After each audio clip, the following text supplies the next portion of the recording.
Alright, so this video is about Harris corner detection. Right, so let's just get right into it. So the clearest method is actually on Wikipedia. So if none of you get like what's being explained in this video, no worries, just go to Wikipedia and they have explained it like really good. But in any case, just get started. Suppose you have an image, right? So I'm thinking of an image as a continuous thing for now, which you sample, but yeah, you can think of it as a discrete uh, bunch of samples. So you just have like some image, you have some shades, whatever, something, right?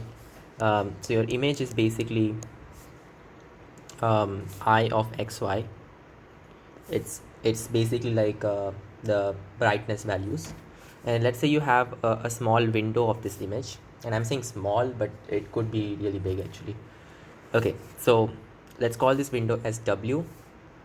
Now the question is, let's suppose you are at a point and then you move by delta x comma delta y, some very small nudge, then your pixel value changes, right? So we want to find how much does it change, right? And it's not just for this particular value, so just this particular xy, but rather for all xy as a combination of them, how much does this change? And so to do that, we use something called an energy function, uh, or I just like to think of it as just the sum of square deviations, but in any case, so basically E delta x comma delta y, that is just summation, so xy in this patch w, right? And what you have is like I of x plus delta x, y plus delta y, minus I of xy, this thing squared, right? Now the good thing is that since delta x delta y are so small, you can just use the gradient approximation and just write this as a first order approximation, right?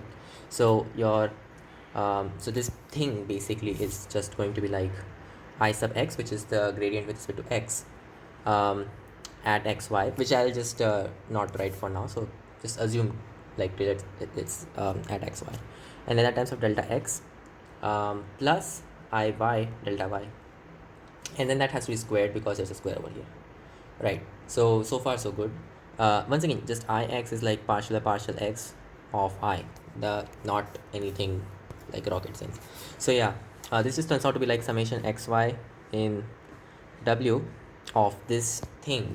So what we can do is we can rewrite this using a bit of linear algebra, and we can write it as delta x delta y, and then ix iy, and then ix iy, and delta x delta y. Just convince yourself it is the same thing, and it is, right? Because you do this first and that first, and then you multiply. That's exactly the same thing as what I just wrote down here. But the thing is, because of the linearity, so delta x delta y, this vector is more or less a constant. So because you can just bring the summation inside, what's going to happen is this just becomes delta x delta y, and then you have the summation xy in w, ix iy, which is like ix square, ix iy over here, ix iy, and then iy squared, and then you got delta x delta y over here. Now this thing, this is what we call as M. So it's a structure matrix, and so what we just have is like E is equal to, so E delta x delta y, obviously that's just equal to delta x delta y M, and then delta x delta y. But now you can rewrite this as like an inner product and all that. We won't do that. I don't feel really nice doing any of that. Sure. So yeah, now how is this any help in detection of corners? Because that's what we want to do, right? We want to do corner detection.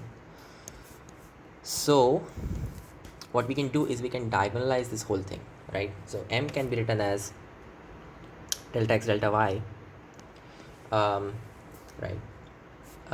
and then you have some r vector. Actually, let's not go with that initially. Let's, instead of that, just try to see what happens in different cases. So when I say cases, I mean whether or not the patch has a corner. So case 1 is that the patch does not have a corner and it does not have an edge. So case 1 is that it's completely flat, right? So in that case, your ix, iy is just like are approximately 0. So your m is approximately 0, which also means that your minimum eigenvalue is also 0. So remember, ix, so M is basically made up of a bunch of symmetric matrices. So M is also symmetric. But what that means is like the eigenvalues, they are going to be real numbers and they're going to be positive. But what does that mean? All that means is, is that your eigenvalues can be, I don't know if I'm saying this correctly, but well, yeah. So M approximately being 0, that just means like the smaller eigenvalue is approximately 0 and the larger is also approximately 0. But in any case, the fact is that the smaller eigenvalue is in fact 0. So I just call that as lambda 2. So that's approximately 0. And the fact that these two are positive kind of plays a role, because if these were not, you know, 0, then you would probably have different scenarios, right? But here none of that really happens, so just move on. So case 2 is if there's an edge. So this is your patch W, and you have this edge. So this is like all dark pixels and these are like white pixels. So what's going to happen is, in this E direction, so let's call this as E hat, you have a bit of a gradient, right? So and in the direction perpendicular to that, you do not have that gradient, right? So since your so since your M is just like ix, iy, your M is just like the summation of this stuff, by the way, ix, iy, and then ix, iy like this. But then your ix, iy, which is basically the gradient at any xy point, you can kind of approximate that in this region as some g magnitude, which is a function of xy, that times of E hat. So it will always be pointing along the thing that is perpendicular to the edge, right? So then this thing just becomes like summation gxy E hat, and then you just got like gxy E hat transpose. So basically just like summation of g square and then E hat transpose. So this you can just turn, you can just take outside. So it's like something, the summation of g square is something, and that times of this E hat transpose, which is some random matrix. So you can think of this as the bigger eigenvalue. So there's also the other direction where you can go, and in that you would have the smaller eigenvalue, right? And yes, I'm just like really guessing that this would be an eigenvalue, but come on, like practically that's what's going to happen. So yes, it in fact does turn out to be an eigenvalue. Like when you do the diagonalization, what will happen is that the larger eigenvalue will be very much just this number. And so the smaller eigenvalue is still approximately 0. So because perpendicular to this thing, which is the other eigenvector. So this is one eigenvector and this is the other eigenvector. So perpendicular to your E, there is almost no gradient, right? Which means like if you move, so your delta x delta y is along this direction, then that won't really affect anything, right? That is to say, your lambda 2 is approximately 0 once again, because that is what determines how much it's affected when we move in a direction in this eigenvector, right?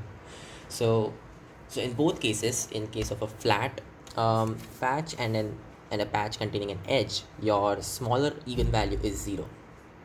This thing changes when you have a corner. So case 3 is when you have a corner. So corner can be thought of as just two edges. So this is your patch W, and I don't know, maybe this stuff is like dark and all of this is like white, something like that. So basically you have two edges, this edge and that edge, right? Okay, so now what will happen is so you can think of this as being made up of two different edges altogether, right?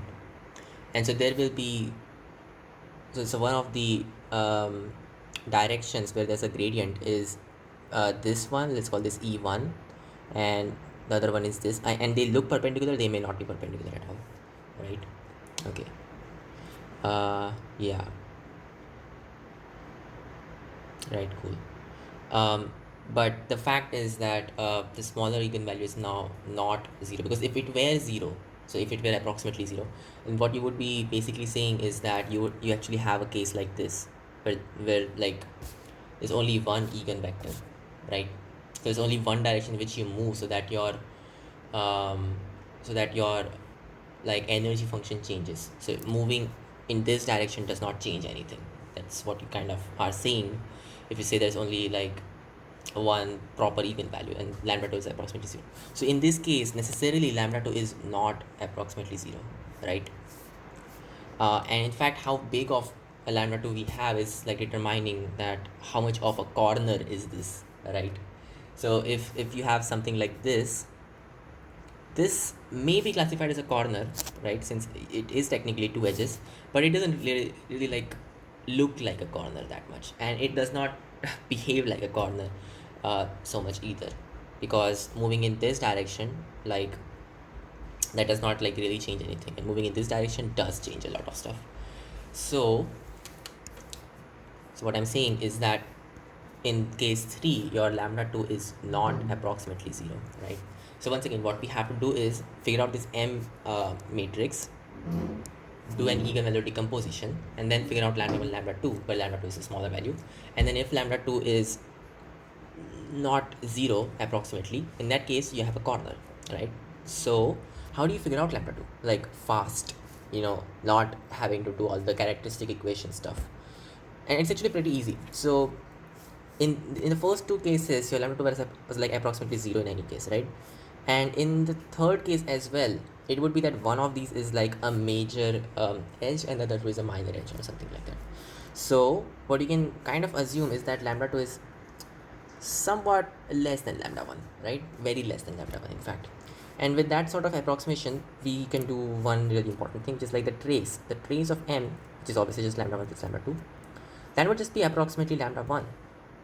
And obviously determinant of M, that is approximately lambda 1, lambda 2, and that's what we want.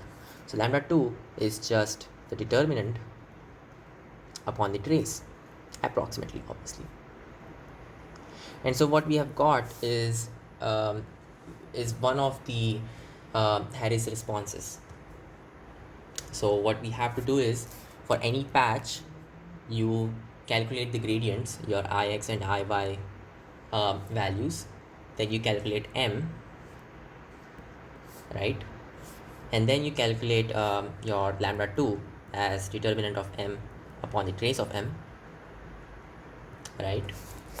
And then that thing is your response for this whole patch, right? So what you essentially do is, so you let this patch be really small, it's just like 3 by 3 grid, and then you put this lambda 2 in this place, or I shouldn't say in this place, but rather, if this is like the input, then so if this whole image is the input, then in the output image, I'm saying image, but it's just really some sort of an indicator whether or not you have a corner.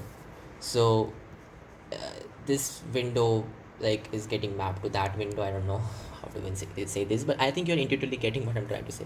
So what will happen is that the central pixel will be given this value, right? Everything else will be like 0 0 0 0 whatever. So yeah, that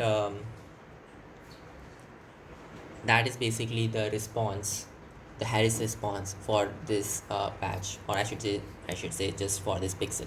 So for any pixel, just find the surrounding 8 values, right?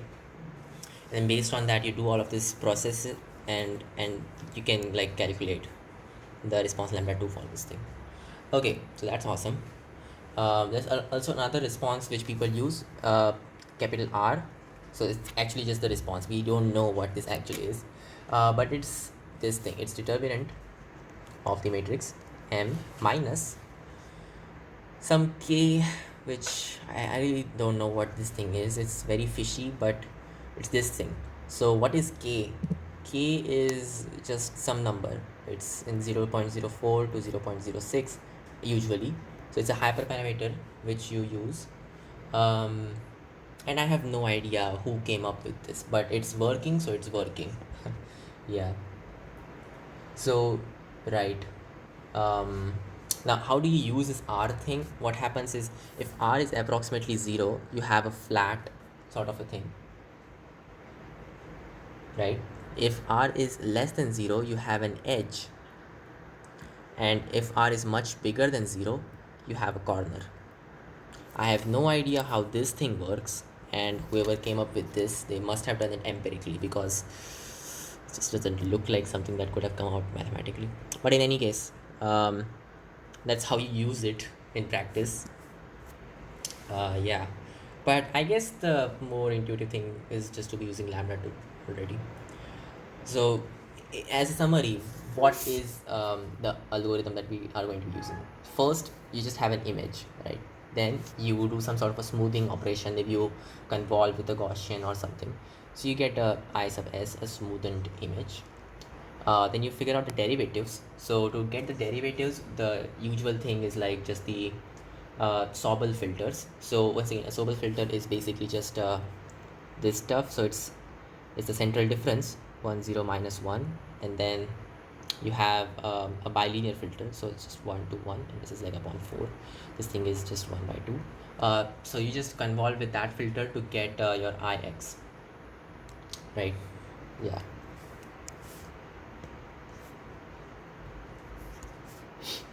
Right, I mean, this thing kind of gives you the Ix, right? Iy in this case actually. But yeah, right. Yeah, I mean, that kind of makes sense, sure. So you just use the Sobel filters to get your Ix and Iy, the x and y gradients basically. And then you compute the M matrix for some window. So for each for each pixel, in fact, and every pixel is just like some xy, you get like the W, which is just equal to, I don't know, I'm just gonna write it like this is xy over there. This is like, actually I'm just gonna draw the whole thing at this point. Yeah, sure. Okay, so you have this window, the patch. Now you calculate the M thing, right? So M thing is just like summation of Ix Iy, right? Xy in this patch, right? And then you do the eigenvalue decomposition. So it's just M sub W basically. So you just do like, so you don't actually do that directly. In fact, you just do like lambda 2 is approximately the determinant of MW upon the trace of MW.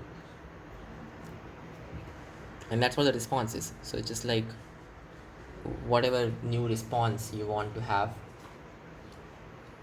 let's call that as M. So it's just M xy. You just let that be lambda 2, the thing that you just calculated, right?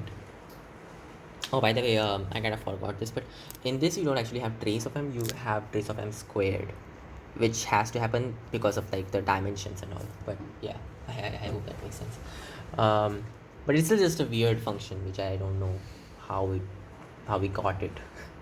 But yeah, so you just set this, actually let's just call this as R of xy for now. I know we are already using R for something else, but who cares? So this is your response. So whatever response you have, you threshold the response further.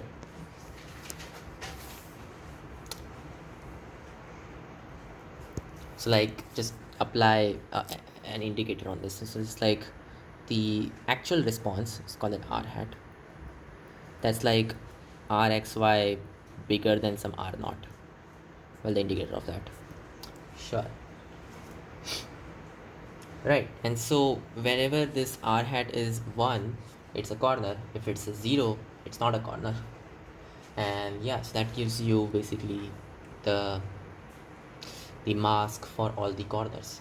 And yeah, that's the corner detection thing. All right, so I'll see you guys in the next video.